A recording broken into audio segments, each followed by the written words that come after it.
Hello అండి, చూడండి జామకాయ ఆరోజు చేస్తున్నా. అయింది, పండు అయింది.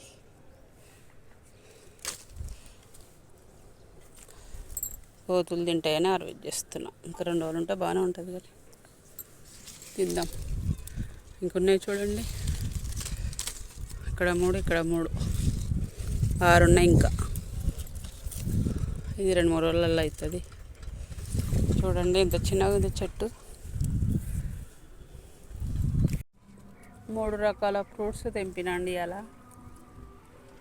ఒకటి జామ పండు, ఒకటి అంజీర్, ఇంకొకటి ప్రోమోగ్రానేట్. పేరు దబ్బన గుర్తుకు రావట్లేదు, అందుకే ల్యాగ్ చేశా. ఏమనుకోకండి, సబ్స్క్రైబ్ చేసుకోండి. ఓకేనా ఫ్రెండ్స్, బాయ్. చూడండి, ఇది కొత్త చెట్టుది జామకాయ. పింక్ కలర్ ఉంది లోపల.